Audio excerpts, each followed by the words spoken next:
Greetings, Starfighters. Welcome to the next episode of Shameless Cashgrab. The movie for today's show is going to be 1988's Lurkers, starring Christine Moore. The most notable thing you might have seen her in is Clear and Present Danger. Gary Warner, whose last film credit was the 1998 Godzilla. I'm sure he's proud of that. And Marina Taylor, who this is the only movie I could find a listing for her on IMDb, so... But, hey, you never know. It might turn out to be cheesy fun. It's our first R-rated movie in the set, so... Hopefully it's got good gore effects in it. I don't mind that. I love a good slasher. But whether or not it is a good slasher, you'll find out in a few moments. Alright, so I got the turnaround pretty quick this time. I watched Lurkers not too long after I put the episode up for the hearse. But before I get into it, let me just go ahead and give you the plot summary courtesy of ye old Rotten Tomatoes this time, because IMDb's was too spoilery and I couldn't find a Wikipedia page for the movie at all. That's generally not a good sign. Kathy is a young woman who tries to overcome her history of childhood abuse at the hands of her demented mother. Engaged to marry the colorless Bob, yes, that's how the RT summary describes him, she is tormented by her mother's ghost and the spirits who haunted the brownstone home where she lived as a child. As for the movie itself, the first thing about Lurkers that really jumps out at you is the film quality. No, really. There were scratches. And it jittered during the opening credits. Now, at first I thought this might have been on purpose and was just a stylistic choice for the credits. Nope. This is the transfer they went with. I wonder if they could even find a copy of the original film and had to settle for a transfer from the VHS version or something. But, something of note here, Lurkers is directed by a woman, Roberta Findlay, who has a number of horror movie credits to her name, though not any that are particularly noteworthy near as I can tell, but I'm not quite the expert on this. I'm not the horror guru. But, that's actually not new for the horror genre, but it is kind of interesting given some of the more problematic tropes associated with the genre. But yeah, at least until recently, much better track record of women behind the camera for horror than in much of the rest of Hollywood. The opening sequence, which on-screen text helpfully tells us is our main character as a child, introduces us to quite possibly the most cliché abusive mother in cinematic history. Okay, I'm being a little hyperbolic there, but really, they outright have her use the line, "I'll give you something to cry about." That's not to say that abusive parents in real life don't use that exact phrase, but the way it's used in this film suggests to me that the screenwriters had the good fortune to not have had abusive parents, and thus only had movie cliches to draw from. Apart from giving us some background on our main character, there is not much else to comment on with the opening sequence. Some of you might find it cringy in terms of acting once the main character, still as a child at this point, goes outside. But as I've mentioned before, child actors are always hit or miss, so while a lot of the dialogue in this scene is stiff, I'm not going to hold that against anybody. They're kids, and I'm not an asshole. Most of the time, anyway. Though I will say, in that one scene outside, which we know wasn't a dream sequence for certain, after the final act, so that means this all actually happened, why did nobody seem to notice that a bunch of little girls were trying to casually strangle another little girl to death with a jump rope? After that, the movie proper starts with Kathy, as an adult, almost getting run over by a taxi, but she's saved by a woman that no one else sees, who looks just like the woman who did frack all when she was being strangled with the jump rope. Oh yeah, I forgot to mention there actually was an adult there. Oh, and we see one of the creepy girls, one of the ones who was, not one of the ones who was strangling her, I think. She was just sitting on the steps, but yeah. Looking out the back window of the taxi, it almost ran her over, despite this being 15 years later, again, according to text. Our main character's reaction to this? Total surprise! Sorry, couldn't resist.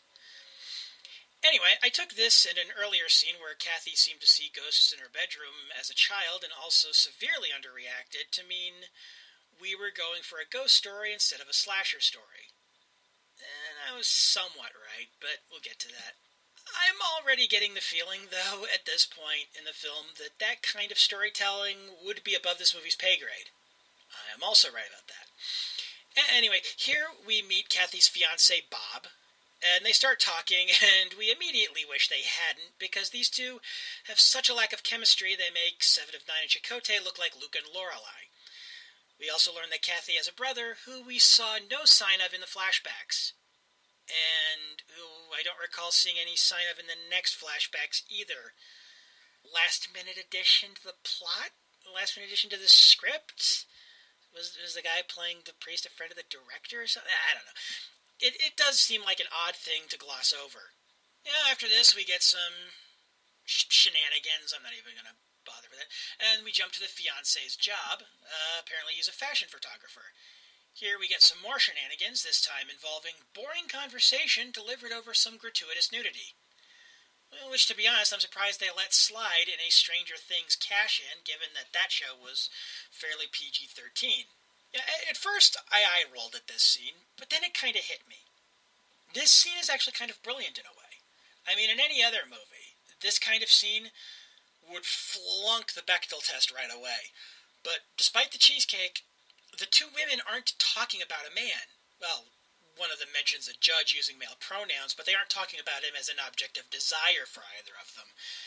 They're talking about things like Mensa memberships and the stock market. I mean, say what you will about the rest of the movie, I gotta give it an extra point just for that.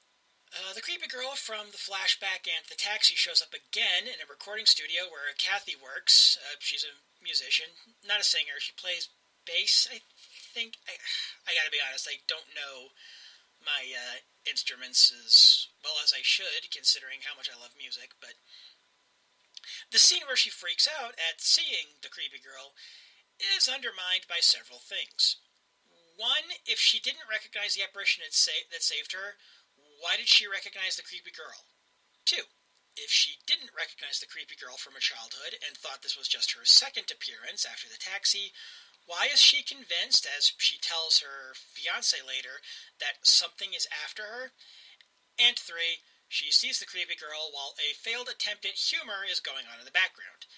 Two sound engineers are continuing an argument they were having at the start of the scene, but behind soundproof glass. Believe me, the part you can hear really isn't all that interesting. Oh, no, and of course, Kathy's fear that she's being chased by something leads to a sex scene. Because that's how fear works, apparently. I mean, if fear leads to sex, maybe I should try being afraid more often. Though, again, I gotta give points to the movie for showing, well, albeit simulated, this isn't a porno film, a man performing oral sex on a woman. Anyone who's seen the documentary, this film is not yet rated, can tell you that the MPAA tends to freak the fuck out over that kind of thing. Though references to blowjobs in PG-13 movies is A-okay, of course. So after this scene, we get another flashback. Okay, there really aren't as many flashbacks in this movie as I'm making it sound, but it just seems like more because I'm skipping over a fair amount of stuff here. But yeah, the other flashback, we learn that Kathy's mother stabbed her father to death. And later we learn that she apparently stabbed herself, too. The scene could have been really effective, if not for the fact that the adult actors barely managed to emote. And also, when Kathy is running down the stairs after the murder, the music that plays sounds less like horror movie music and more like circus music, which unfortunately sets the tone for the rest of the film score. I don't remember the name of the person who did the score for this movie, but Hans Zimmer they ain't. And randomly, we get a scene where the fiancé talks to some scared-looking guy in a bar. Or at least it seems random, but we'll get to that. Something about a deal he wasn't living up to. And Bob, I still can't believe they just named the fiancé Bob. That is so bland. But you got Bob acting smug. And then as he leaves, he touches scared-looking guy, and scared-looking guy starts convulsing. And instead of calling for help, the bartender reaches over from off-camera to touch his shoulder. So, yeah, Bob's a bad guy. If the movie wanted to set that up, I'm pretty sure there are better ways to do than a scene that doesn't mean anything out of context and disrupts the narrative flow. I mean, this comes just after Kathy says she thinks her brother hates her because of their mom killing their dad. A little bit of tone whiplash there. And then we get to Kathy's tarot reading scene, and, the less said about this scene, the better. It's just so cringy. And frankly, so is the scene where she goes to see her brother to invite him to her wedding. Seems like a bit of a dick. I mean, what else would you call a guy who responds to his sister saying she has nightmares about their parents' death by going, "I don't want to see you anymore"? He literally says that, by the way. I'm not a Catholic, but as I understand it, God would not look too kindly on one of his priests pushing away someone in need, especially if she was his sister.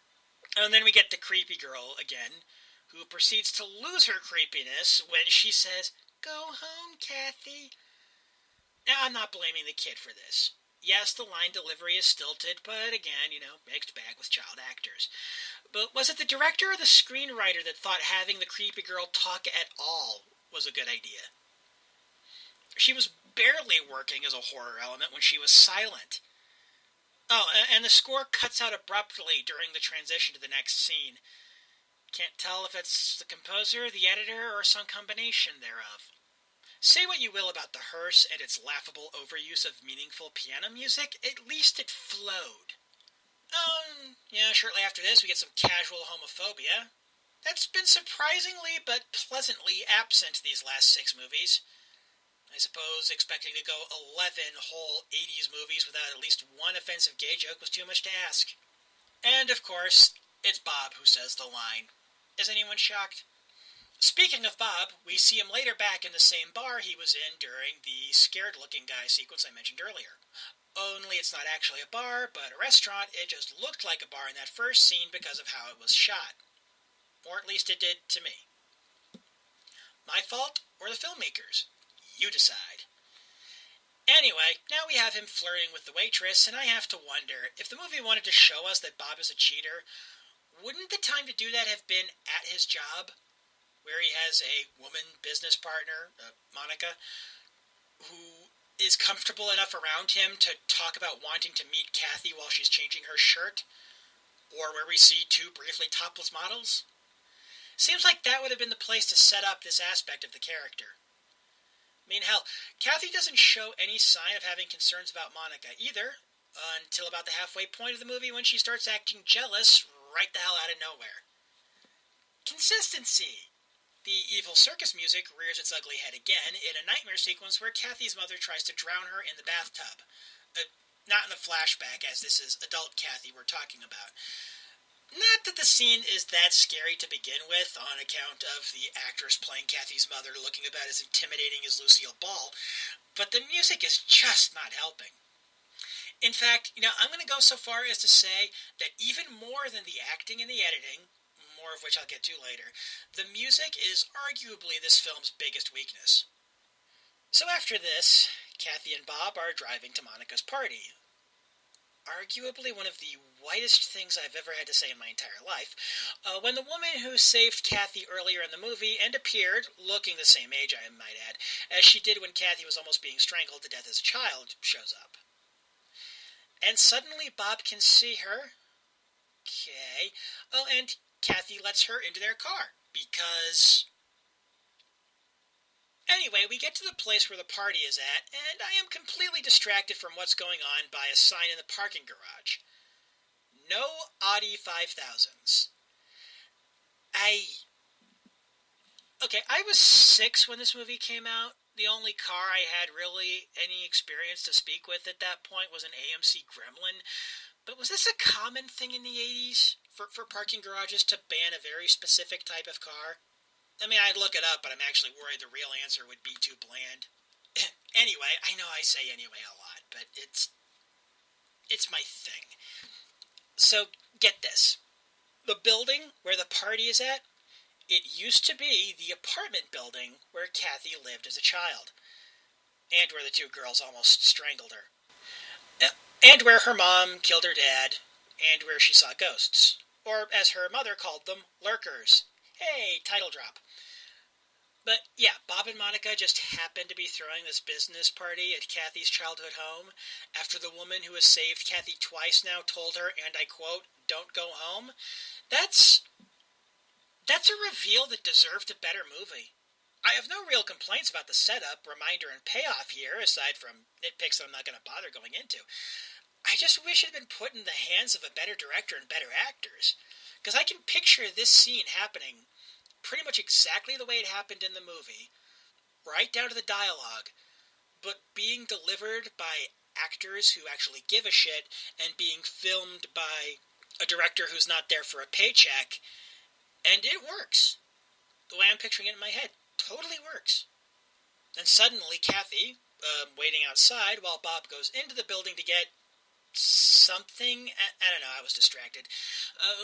We end up entering a different movie as Kathy watches a crazed man with a sledgehammer chase a blood-covered woman down the street. And after running around looking for a payphone that isn't broken, we see scared guy from earlier crying while leaning against a telephone pole. Okay, so I know that Kathy didn't want to go inside the building, I got that. But she knew there were people there. Did it never occur to her to scream for someone to call 911? And so she runs around some more and finds not a single working payphone, and suddenly random street gang. Apparently I blacked out and ended up watching The Warriors. Oh, no, wait, bad music is back. It's still Lurkers. Anyway, this rather sudden threat to our heroine goes exactly nowhere, as literally all they do is stare at her until she runs away. If that sequence had any less of a point, it'd be a sphere. And what does all this running around lead to? Kathy doing nothing when Sledgehammer Guy finally catches up with his victim and pulls a Gallagher on her head. Decent gore effect, though. I'll give him that much. Yeah, I can tell you right now, a lot of this review is damning with faint praise. I've definitely got more positive to say about this film than that movie. And, I don't know, I'd say about on par with the hearse, but I'm getting ahead of myself. Kathy goes back to the building, finally, and after a shouting match with Bob, who is now officially at DoucheCon 1, he gets her to go inside to Monica's party with the promise of taking her to a phone. She tries to get the location of said phone out of a character I have dubbed Skinny British Jeffrey Combs, but instead Bob takes her to the bar to calm her nerves. Oh, and everybody at the party, and I mean everyone, starts looking at her when Bob brings her in. As if this whole last act couldn't get any weirder. Oh, and missing scene. That's not even a joke. Okay, so after Bob condescendingly says he'll handle calling the police, even though Kathy is the witness and he clearly doesn't believe her, Kathy asks Monica if she's married. This makes sense in context. Then suddenly, obvious cut, and Monica saying, I know he's dead, but... I mean, she doesn't get cut off at the butt. She says other stuff. So not only did Mill Creek apparently transfer this from a VHS copy, it was a damaged VHS copy. I mean, luckily we can infer what was missed, the whole I know he's dead butt thing, but wow. Does no undamaged copy of this movie exist, or did the distributor just not care enough to find one when they got the rights? The film skips a bit here, and I do mean the film, not the DVD, not the plot, the film.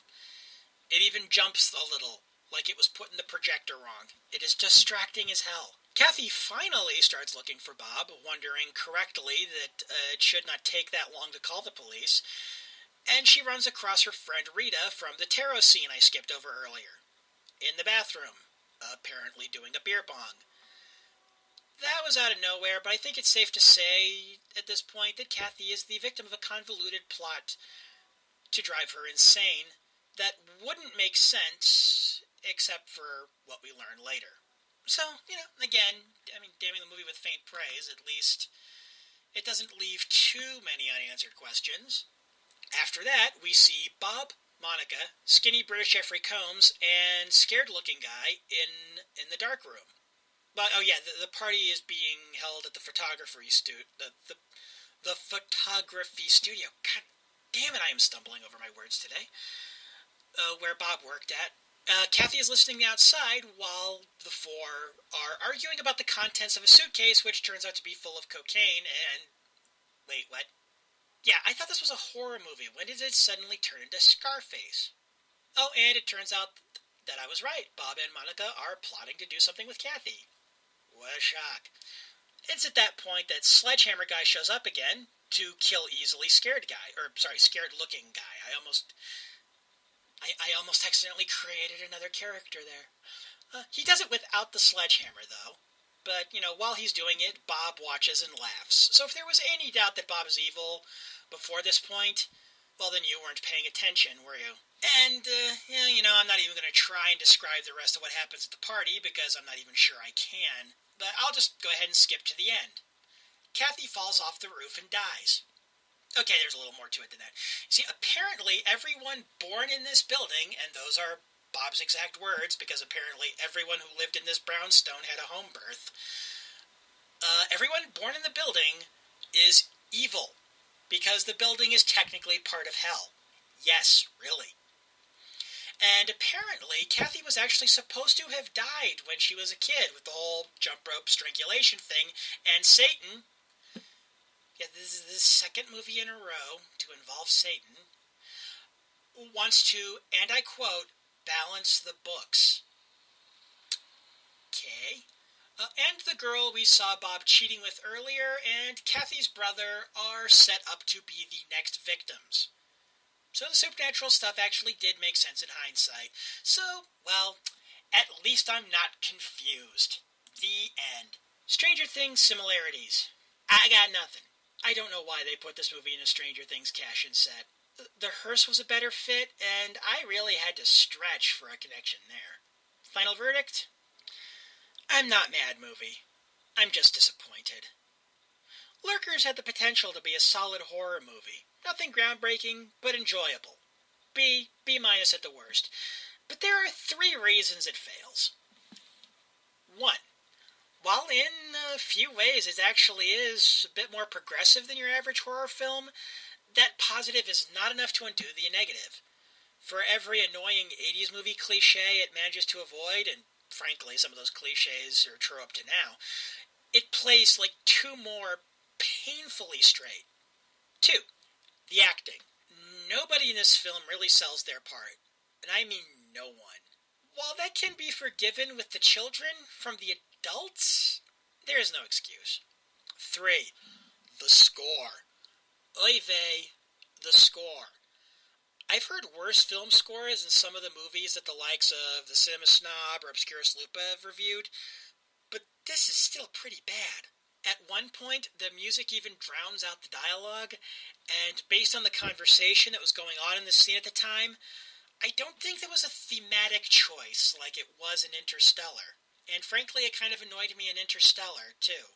And I say that as someone who actually kind of liked that movie. Anyway, up next in the Strange Things box set is the movie Slipstream, starring the late Bill Paxton, F. Murray Abraham, Ben Kingsley, and Luke Skywalker / the Joker / the Trickster / P.T. Mindslap himself, Mark Hamill.